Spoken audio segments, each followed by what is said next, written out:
Hayırlı erте Россия 1 телеканалында Татарстан яңалыклары туры эфир студиясында Идел Кыямов. Татарстан президенты Макс 2021 халыкара авиация космик салонында катнаша. Онда яңа очкычлар шул исәптән Россиянең Су-75 исемле 5-нче буын истребителе тәкъдим ителде. Икенче пилот функциясын ясалма интеллект башкара. Рөстәм Миңниханов авиапромның соңгы эшләнмәләре белән танышты һәм Байкал ЛМС 901 җиңел очкычы салонында булды. Эшлекле хезмәттәшлек турында Татарстан президенты Волга-Днепр компанияләр төркеме җитәкчелеге белән очрашуда сөйләде. Аңа Россиянең алдынгы йөк авиакомпанияләре керә. Киләчәктә Татарстан башкаласы Казанда да профильле конференцияне үткәрергә карар кылынды. Роспотребнадзор федераль хезмәте Татарстан уку йортларының 18 яшын тутырган барлык студентларын ковидтан прививка ясатырга чакыра. Коллектив иммунитетны формалаштыру лекцияләргә йөрү тулай торакларда сәламәт яшәү мөмкинлеген тудыра. Иң зур уку йортлары федераль һәм архитектура төзелеш университетларында прививка ясатучылар саны көннән-көн арта. Әлеге уку йортларында укытучылар һәм студентларга прививканы 25 августка кадәр ясатып бетерү бурычы куелган. Уку йортларына килгәнче антитәнчекләр турында белешмә яки вакцина ясатмауның сәбәпләре күрсәтелгән. Шулай ук соңгы 6 айда ковид белән авыру турында белешмәләр прививка ясату турындагы таныклыкны тәкъдим итәргә кирәк. Аларны электрон формада да җибәрергә мөмкин. Мөмкинлекләре шикләнгән кешеләрнең махсус олимпиадасына волонтерлар сайлап алып укыталар. Алар рекрутинг үзәгендә онлайн һәм офлайн форматларда сынау һәм тест уза. Махсус уеннарга волонтерлар сайлана. Төп таләпләр тәҗрибә, телләр белү һәм әлбәттә кызыксынып эшлисе килү. Валерия Сугак инде беренче тапкыр гына волонтер булып эшләми. Аерым балалар белән эшләүдә иң мөһиме сабырлык һәм уртак тел таба белү дип саный. Балалар белән элемтә урнаштыру, уртак тел табу өчен кызыксынуларын белергә кирәк. Алар спорт белән бик теләп шөгыльләнә. Сәламәтлекләрендә кимчелекләр булса да, җиңүгә омтылышлары бик көчле. Шул якка игътибар итәргә, аларга көч биреп торырга кирәк. Рекрутинг үзәге онлайн һәм офлайн форматларда сынау һәм тест уза торган урын. Волонтерларның тәкъдимнәрен, сәләтләрен исәпкә алып, алар 25 юнәлешкә бүлеп сайлана. Шулай ук Идел буе дәүләт физкультура академиясе базасында адаптив физик культура кафедрасы эшли. Аларның туплануын оештыру, яшәү күнекмәләре, төрле гигиена процедуралары үткәрүдә булышалар. Иң элек оештыру чараларына үзара аралашырга өйрәтәбез. Һәр сүзнең алар өчен әһәмияткә ия булуын аңлатабыз. Рекрутинг үзәге 5 ел дәвамында төрле чараларда эшләү өчен волонтерлар әзерли. Махсус олимпиада өчен биредә 5000 гаризадан 2500 кеше сайлап алына.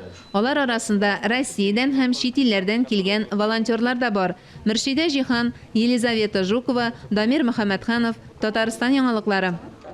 Патша сукмаклары буенча Татарстанны танып була. Республика башкаласында император маршрутын үстерү турында фикер алыштылар. Беренче тапкыр аны Елизавета Сергиев укуларында тәкъдим иттеләр. Ул чакта император гаиләсе булган Россиянең барлык шәһәрләрен берләштерергә тиеш дигән фикер яңгыраган иде. Казанда туристларның иң популяр шәһәрләренең берсе буларак проектка бик җитди карыйлар. Туристик маршрутны ачыклыйлар. Император маршрутына Россия патшалары, Романовлар династиясе вәкилләренең Казан губернасына визитлары белән бәйле әһәмиятле объектлар керде. Һәр визит шәһәр һәм республика үсешендә мөһим этап. Самый эффективный инструмент. Без туристларның тарихи белемнәрен арттырырга, кызыксынуларын көчәйтергә телибез. Тур 3 көн дәвам итәр дип көтелә. Аны елның теләсә кайсы вакытында оештырырга мөмкин. Маршрут Казан, Зөя, Лаеш, Болгар аша уза. Центральным объектом станет. Казандагы маршрутның төп объектлары соборда, күп санлы музейларда булу һәм әлбәттә инде безнең классик объектлар Казан Кремле, Зия утрау шәһәре, Казан үзәгендәге тарихи биналар. Туристик маршрутларга Болгарда керә. Республика кунаклары Зия утрау шәһәре, Борынгы Болгар, Лаеш, Алабуга, Мамадыш, Тәтеш районнарындагы тарихи истәлекле урыннарны карый ала. Беренче туристлар, экспертлар. Полный восторг, потому что... Сыкланып туя алмадык. Экскурсияны оештыручыларның, методистларның тарихны яхшы белүләре, мавыктыргыч итеп сөйләүләре барысы да югары дәрәҗәдә иде. Император маршрутына Россиянең 22 төбәге җәлеп ителгән. Һәрберсе үз маршрутын әзерли. Тиздән Казан Кремлендә махсус тарихи урыннар музее ачыла. Анда императорларның сәфәре турында мәгълүматлар туплана. Фарис Мөхәммәтов, Ралина Абрамова, Орят Каюмов, Татарстан яңалыклары. Нәтижелі милли сәясәт республика хөкүмәтенең игътибар үзәгендә. Татарстан районнарында туган телләр һәм халыклар бердәмлеге елының ничек узуы турында Алексеевский районында узган күчмә киңәшмәдә сүз барды. Аны вице-премьер Василий Шейхразиев үткәрде.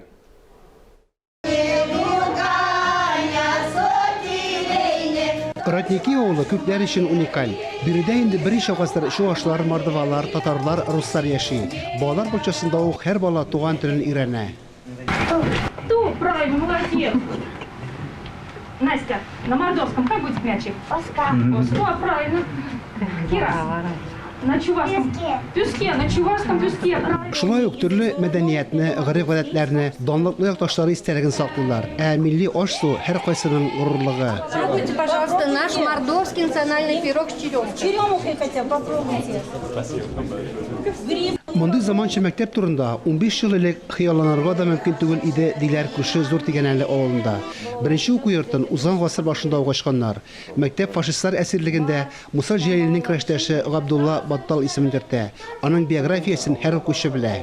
Һәркем Баттал турында кызыксына, ә без алар турында гырурланып таныштырабыз. Укыту татар телендә алып барыла. Мәктәптә 42 бала укый. Ул 80 балага исәпләнгән. Алексеевский районы вәкилләре традицион милли бәйрәмнәрдә актив катнаша. Мәдәни, музыкаль фестивальләр үткәрә. Биредә төп халыклардан тыш әрмәннәр, таҗиклар да күпләп яши. Туган телләр һәм халыклар бердәмлеге елына чаралар планын гамәлгә ашыру турында вице-премьер Василий Шейхразиев киңәшмәдә фикер алышты. Туган телдә укыту мөмкинлекләре, милли әдәбият, дәресләр белән тәэмин итү, квалификацияле педагоглар әзерләүгә тукталдылар. Алексеевский, Чистай, Лаеш, Балык Бистәсе районнар вәкилләре үзләренең эшчәнлеге турында сөйләде. Василий Шейхразиев районнарның милли республикалар белән элемтәсенә аерым игътибар бирде. Бу безнең авылларда башка халыкларның мәдәниятен саклап калу өчен турыдан-туры мөмкинлек.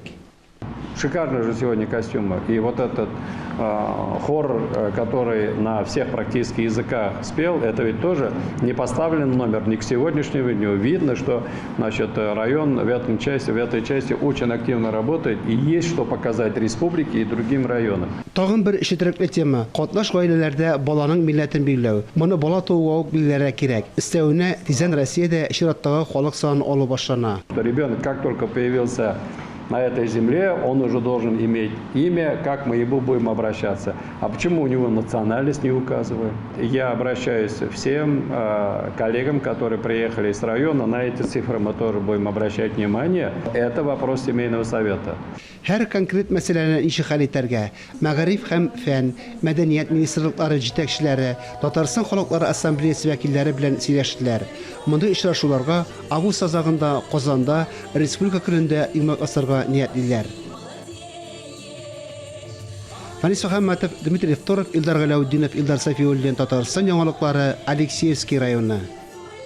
Алтын каләм балалар, яшүсмерләр һәм яшьләр матбугаты фестивале 23 июльдән 27 июльгә кадәр Идел яшьләр үзәге базасында була. Быел яшь журналистлар бәйгесе 26-нчы тапкыр үткәрелә. Аның нинди шартларда уздырылуы турында Алтын каләм фестиваленә багышланган матбугат конференциясендә хәбәр ителде. Фестиваль 8 юнәлеш буенча эш алып барырга җыена.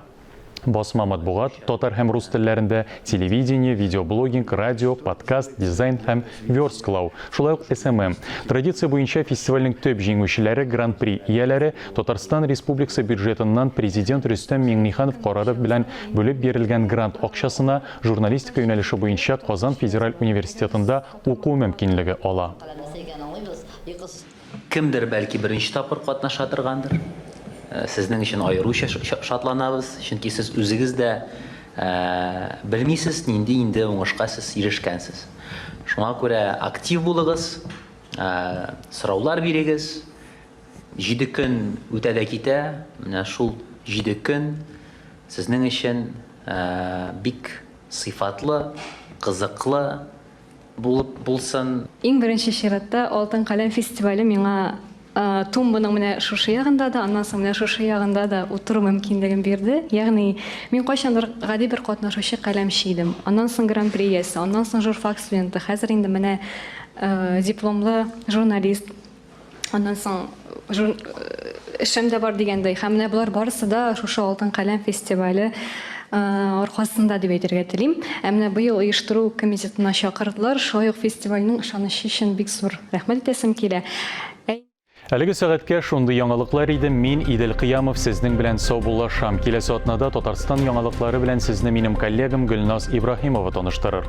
Хөрмәтле телевизор караучылар, үзегезне һәм якыннарыгызны саклау максатыннан коронавирустан прививка ясатырга онытмагыз. Исән-имин булыгыз.